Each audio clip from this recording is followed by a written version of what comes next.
আসসালামু আলাইকুম, welcome to my channel. ভাই বোনেরা আপনারা কীরকম আছেন? আল্লাহর রহমতে অবশ্যই ভালো আছেন, আমরাও সবাই ভালো আছি। তো এখানে দেখেন ছাগলগুলো বসে আছে। তো ছাগলগুলোকে গোসল করাতে নিয়ে যেতে হবে। তো এই তো ওদেরকে একটু ভিডিওটা করে নিলাম। তো এটা আমার ছেলে করেছে। তো এই তো বসে আছে দেখেন।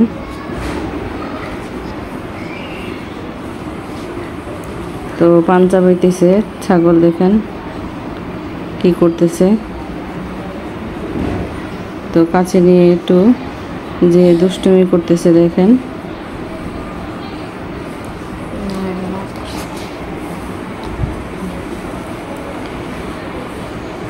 আর তিনটা ছিল, তিনটাকে এক জায়গার মধ্যে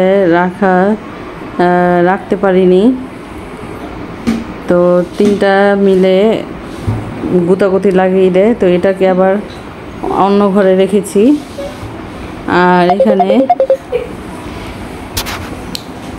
এখানে রেখেছি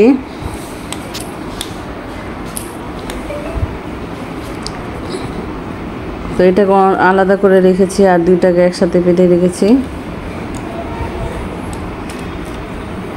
তো এই যে পাঞ্চা বইতেছে, চাবিটি আছে। এখন আবার একটু বন্ধ হলো, দেখেন চুপ করে বসে আছে। তো গরুরা কিন্তু জবাইয়ের আগে বা চান্নাতের দিন কান্না করতে থাকে।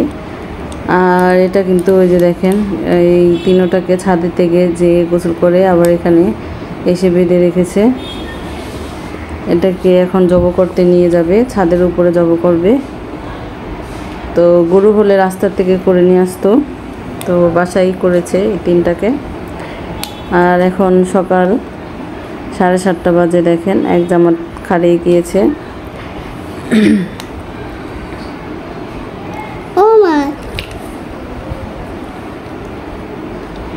আর এই তো এখন নিয়ে যাবে, ছাদে নিয়ে যাবে, কিছুক্ষণ পরে নিয়ে যাবে। তো নামাজ পড়ে এসে তারপরে জব দিবে।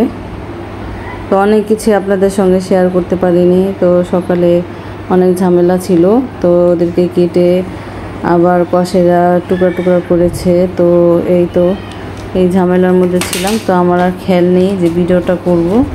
তো ভিডিওটা আর করে আপনাদের দেখাতে পারিনি। আর যাই হোক, জবের ভিডিও কিন্তু দেওয়া যাবে না। তো ওদের যখন জবাই করেছে তখন কিন্তু ভিডিও করেছে, আর আমি কিন্তু কাছেও যাইনি। আমার অনেক ভয় লাগে, আর জব আমি আবার দেখতে পারি না। তো আমার হার্ট অনেক দুর্বল। তো আমি আতঙ্ক কিছু দেখলে আমার হার্টবিট বেড়ে যায়। তো এটা হচ্ছে সন্ধ্যাবেলায় আমি ছাগলের যে বটগুলো ছিল এগুলো কেটে ভালো করে ধুয়ে পরিষ্কার করে নিয়েছি। সন্ধ্যাবেলায় একটু জাল দিয়ে রাখবো, এটা জাল দিয়ে এটা যখন খাবো তখন আপনাদেরকে দেখাবো। তো এখানে আমি তেজপাতা, গরম মশলা, আস্ত জিরা, লং আর এলাচ দিয়ে দিলাম। তো এটা হচ্ছে খাসির ভুঁড়ি। তো খাসির ভুঁড়িটা রান্না করে নেব।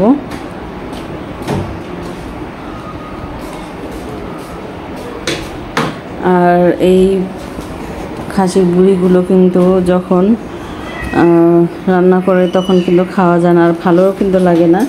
এটা যতটা 2-3 দিন এরকম করে জাল দিয়ে কিন্তু খেলে তারপরে কিন্তু ওটা খুবই ভালো লাগে খেতে। এখানে হলুদ গুঁড়ো, মরিচ গুঁড়ো, ধনিয়ার গুঁড়ো আর আদা রসুন বাটা দিয়ে দিলাম। পানি দিয়ে দিলাম কষানোর জন্য।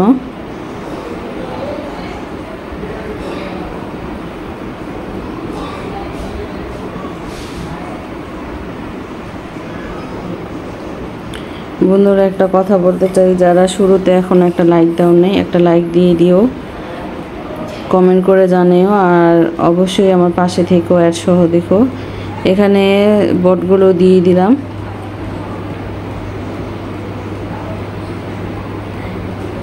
তো এই তো বটগুলো আমি রান্না করে নিব। এখানে পানি দিয়ে দিলাম।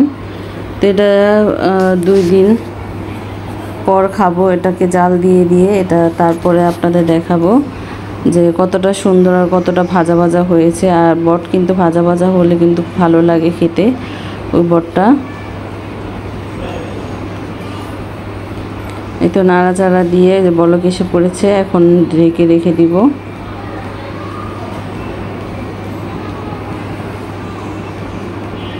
এই তো দেখেন 2 দিন পরে দেখেন আর এই কতটা ভাজা ভাজা হয়েছে আর কতটা সুন্দর হয়েছে। আর খেতে কিন্তু দারুণ লেগেছে, অনেক লোভনীয় হয়েছে।